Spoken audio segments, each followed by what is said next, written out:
Há uma diferença entre ensinar e educar. Para ensinar só é preciso saber. Para educar é preciso ser.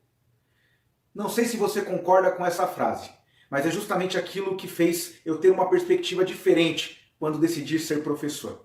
Nas minhas primeiras práticas, lecionando ainda como professor eventual do Estado, lecionando em algumas escolas de Osasco, eu sofria bastante porque a minha preocupação era conteudista. Minha preocupação era concluir um conteúdo programático de um livro didático, de uma proposta organizada pelo colégio. Todo o meu trabalho estava bem amarradinho, bem sistematizado. Eu adorava na época, mas eu percebia que eu me via como uma figura diferente dos estudantes. Daqueles que estão ali para receber tudo aquilo em troca. É uma troca, mas eu não via dessa forma. Eu via como aquele que ia levar o melhor para as outras pessoas. E sendo o melhor, eu me colocava também como superior.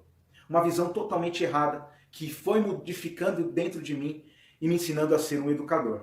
Lógico que com pós-graduações, mestrado, mas principalmente a relação em sala de aula. O olho no olho, sabe? Aquela conversa no intervalo. Gente, quando falamos em educação, estamos falando também em estabelecer vínculos sociais. E eu tenho certeza que os professores que mais marcaram sua vida foram aqueles que deixaram um pouquinho essa relação vertical, onde o professor manda porque ele conhece e o aluno obedece porque ele desconhece. Foram aqueles que transformaram essas relações. Aquele que te olhava no olho, aquele que não te via como número da chamada, mas que sabia seu nome, seu sobrenome, sabia suas dificuldades, seus problemas de aprendizado e te trazia um olhar diferente para aprender aquele determinado conteúdo. Quando eu falo que educar é preciso ser, foi isso que mudou em mim e que fez toda a diferença. E que eu queria trazer para você. O educador, ele é subversivo. Ele é capaz de criar, a partir de um olhar mais apurado que ele tem da escola, da relação que ele estabelece com a comunidade onde ele está inserida, das relações sociais construídas por todos os funcionários que estão trabalhando no colégio. No cotidiano de sala de aula, nas relações com os alunos, professores, funcionários. É na criação de projetos para diminuir a indisciplina escolar, os conflitos que existem nessas relações.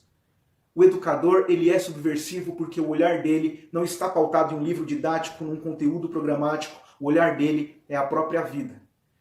Ser educador hoje é justamente levar para a sala de aula uma relação muito próxima entre a teoria e a prática. Não adianta, por exemplo, você falar em uma aula sobre os malefícios do cigarro e os seus alunos te verem fumando na hora do intervalo. É justamente a dificuldade que nós temos de fazer que o nosso discurso se sustentar na nossa relação prática.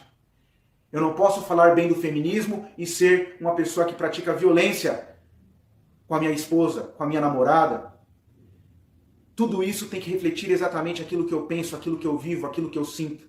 Ser educador, então, é articular o conteúdo prático do seu saber, da sua disciplina, mas também com uma realidade muito maior, que é a transformação de pessoas. Formar cidadãos éticos, humanos, conscientes do seu papel social, isso sim é ser educador.